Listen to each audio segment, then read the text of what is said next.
Hi Pisces, kumusta po kayong lahat? Okay, so ayan Pisces, maraming salamat po sa walang sawang pagsubaybay sa ating pong mga reading. And kung ikaw ay bago pa lang sa ating channel, mag-subscribe na po kayo.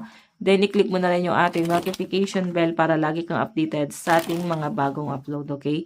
So Pisces, sa mga interested naman sa ating private reading, nasa description box below lang po yung link ng aking Facebook, message nyo lang po ako. So, tignan natin, Pisces, ano ba yung mga possible na kaganapan sa inyo this week? Okay. Pisces, Sun, Moon, Rising, and Venus sign. Meron tayong Justice.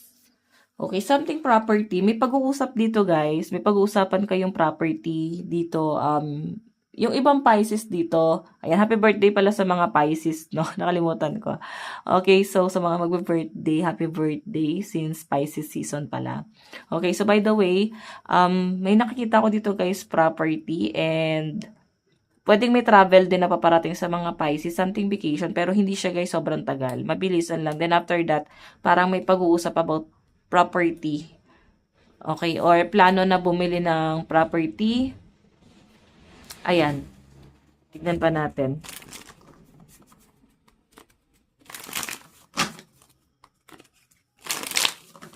Additional message.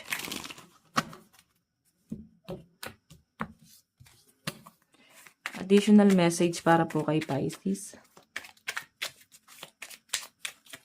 Meron tayong, the Tower. So, yun nga guys. Pwedeng hindi kasi naging maganda ang kinalabasan, no? So, may nakikita ko kasi guys, something property dito. Ang problema lang guys, hindi naging maganda yung kinalabasan. Pwedeng may binenta, sinanla, or ano ba,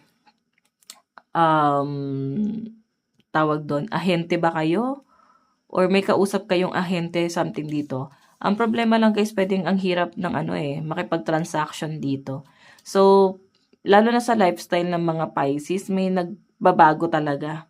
Or may nagbago. So, sinasabi lang dito guys, hindi lahat pwedeng pumabor sa inyo, no? Like, lahat ng gusto mong mangyari, like, yung gusto mong gawin. Sinasabi lang dito guys na hindi lahat ng gusto mo pwedeng papaboran ka dyan. Kasi the Tower na to, sudden change. So, pwedeng may leksyon na nangyayari dyan or something na pwedeng baguhin. Okay? Or kung bakit siya guys nangyayari, kung bakit nagkakaroon ng conflict, pwedeng merong silang gustong baguhin mo or pwedeng gusto lang nila guys na makita mo yung kung sino ka or kung nasan ka. Kung sino ka dati na pwedeng nakalimutan mo ng tanawin. Okay? So, sudden change naman to guys. The Tower. Ang daming ending na nangyayari, Pisces. Ang daming pwedeng matapos. And isa pa rito guys, hindi lahat ng tantrums or demand is pwedeng papaboran ka. Syempre, kahit magalit ka dyan, pwedeng matagal ka na rin pinaboran ni universe.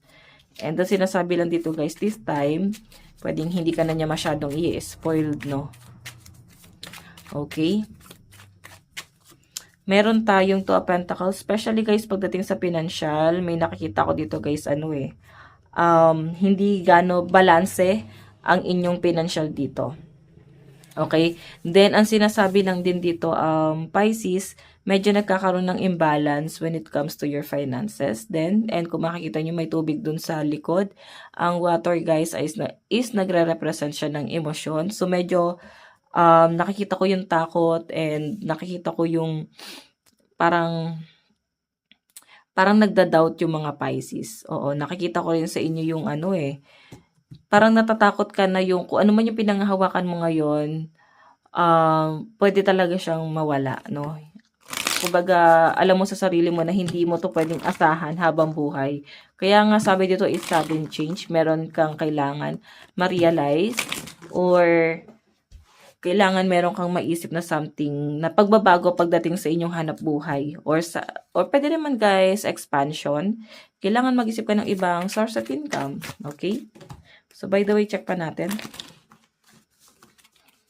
Okay.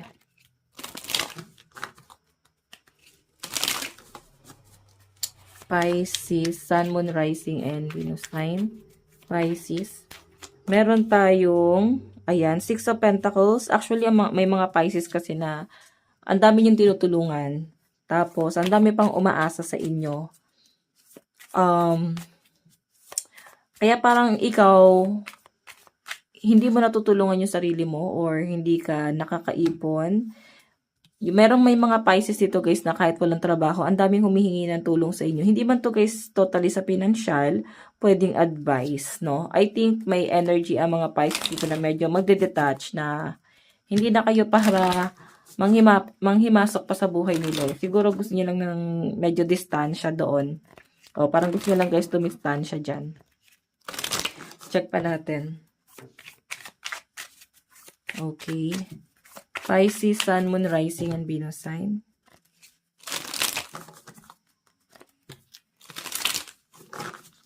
Pisces.